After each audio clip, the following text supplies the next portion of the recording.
any man that's in the dating world that thinks that a woman with children is baggage shouldn't be dating. And I think that that's an insult to motherhood. And How is it insulting? If you're a single mother dating a man with no kids, at some point you are expecting this man to provide and protect your kid. If he doesn't do that, you're not really going to look at him as a man. Now, does this man have authority to discipline your kids?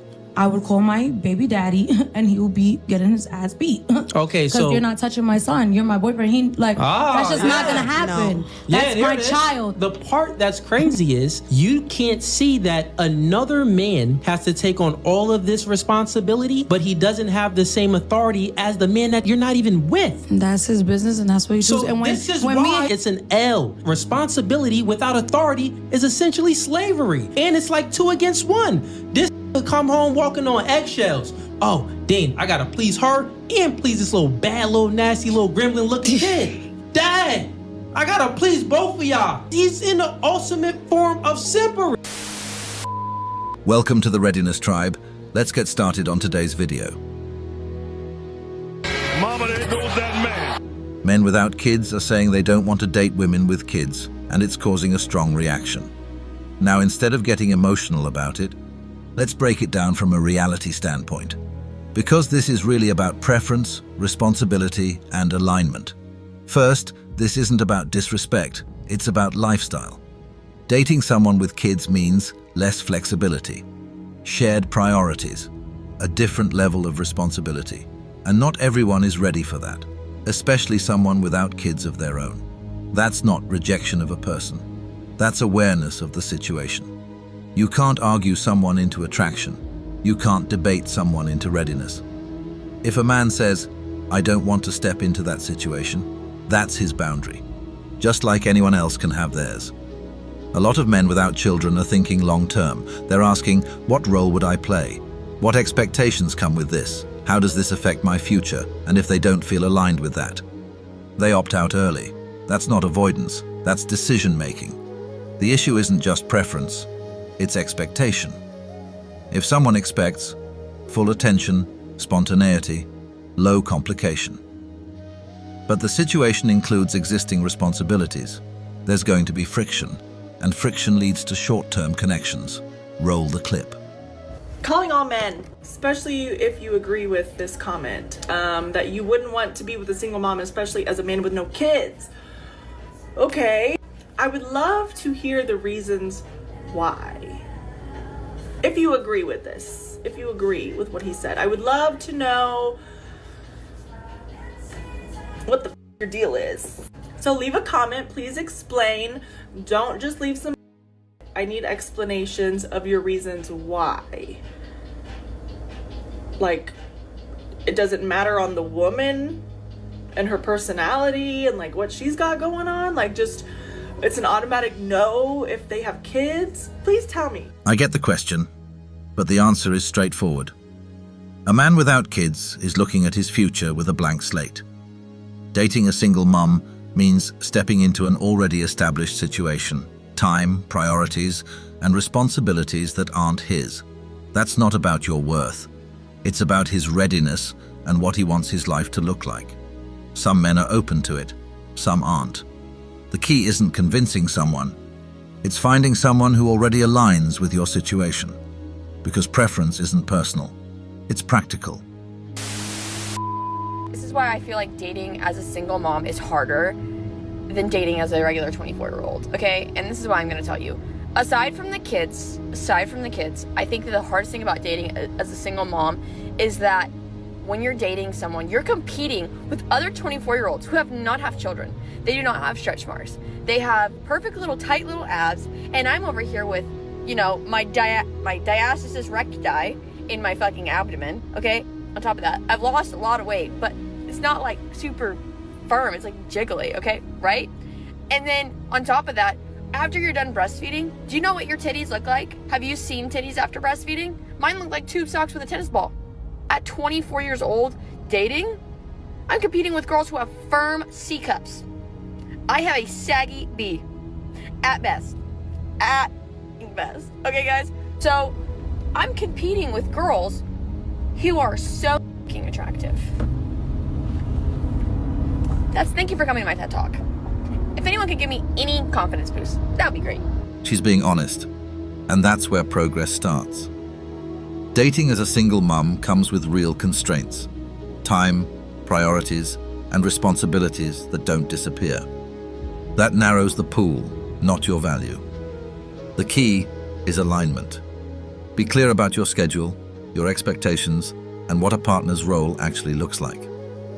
Target men who already understand that life, not men you have to convince, because clarity attracts the right fit and saves you from the wrong one.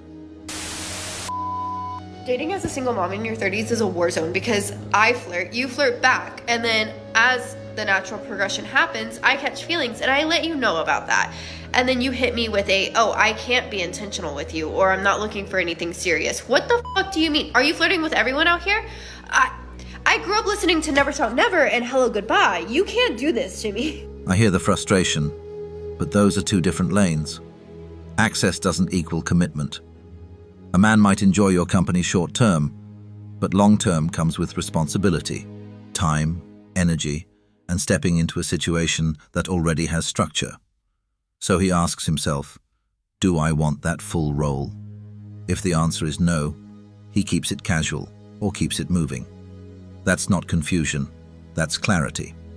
The key is filtering for intent early, because if you don't define the standard, you end up accepting the situation. I'm 27 and I'm recently divorced and I have a kid. Am I f***ed? Am I super f***ing cooked? Yes.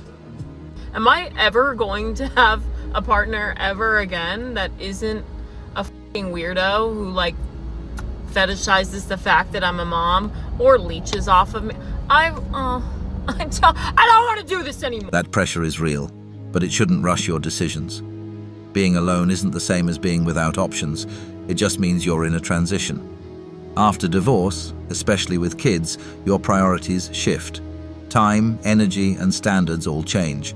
That naturally narrows the dating pool. So instead of reacting to pressure, focus on positioning. Clarity about what you want. Consistency in how you show up. Patience with the process, because rushing to fix loneliness often creates worse situations. The goal isn't just companionship, it's the right fit for your life now. I don't need my kids to have another dad. They have one of those. He does just fine. When I'm dating, I'm not trying to find my kids another dad. I'm trying to find a partner for myself that is able to handle a 50% custody split. I just don't feel like enough people understand that concept. I don't know. I understand what she's saying, but that setup can be confusing. If you're dating a man long-term, he's not just dating you, he's dating your situation. Kids are part of that, whether you label it or not. Now early on, sure, keep it simple. But if it grows, most men will ask, what's my role here? And if there's no clear place for him, he may not invest deeply. That's not rejection, it's clarity. So the key is being honest about what you want and what that realistically requires from someone else. Single moms, where are we meeting suitable bachelor men? Is it at the park? Is it at the grocery store? Where is it? 32. Where do we find them? Where do we go? Do they exist? Why have we normalized being with somebody who makes us unhappy for the sake of a child? In my own opinion, and this might be triggering, this might upset people, but I would rather be alone and thriving than with somebody who makes me feel like the not so best version of myself. I am so tired of the comments saying that I'm a bad mom for not staying with my son's father. No, I would be a bad mom if I stayed with my son's father and he grew up thinking that that's what love is like. And this is not a diss to my son's father. We just are not compatible. We are not emotionally on the same level. We're very different, and that's okay. But we have to stop normalizing being with somebody who makes us unhappy. I'm so tired of it. That's why I wanted it to work for so long, despite how upset I was and how unhappy I was and how drained I felt, was because I was in the back of my head, I was thinking, my gosh, isn't it better for my son to have two parents living in the same house rather than separate parents who might be on a better page and might be happier as co-parents? In some situations, she's right. If the relationship is toxic, unstable, or constantly in conflict, Staying together can do more harm than good for the child. Healthy co-parenting can provide structure, peace, and consistency. But here's the part that matters. Co-parenting only works if both people are actually cooperating and showing up. Otherwise, it creates a different kind of instability. So it's not just leave and co-parent. It's, can both adults create a stable environment apart? Because that, not just the separation, is what benefits the child. I just need to vent because why am I always the second option? Every single time, I swear, I'm always the backup option. I'm always the option until a different option comes around, and I get it. I have a complicated life and headstrong. I have 3 kids. Damn. You know what I mean? Like, I'm a single mom with 2 baby daddies. Damn. I understand all of that. It's not an easy situation. Nope. And the ones that I, want to give me a chance, they just treat me like shit. And then the ones that I'm not interested at all, those are the ones that are like, there's some of us out here that are trying and you just aren't giving us a chance. Well, Bob, you're 67 years old. What do you want me to do? Of course I don't want to give you a chance. Yes, I'm not dating my father. What do you want from me, Mark? You're sexualizing my body before you even have a conversation with me. What do you expect from me? User 6547829118512. I don't even know your first name. Who are you? What do you look like? Of course I'm not giving you a chance. Let's use our brains a little bit here, guys, okay?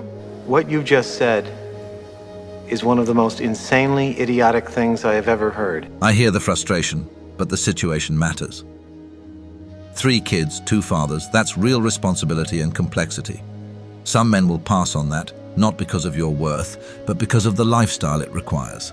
Now, don't lower your standards, sounds good, but standards have to match outcomes. If you're consistently the second option, that's feedback, not bad luck. The move isn't to chase validation, it's to recalibrate. Target men aligned with your reality. Be clear about expectations. Prioritize consistency over hype, because standards without alignment lead to frustration. Alignment gets results. This concludes this video. If you made it this far, thank you. If you enjoyed this video, please comment and subscribe. Artie out. Mama, there goes that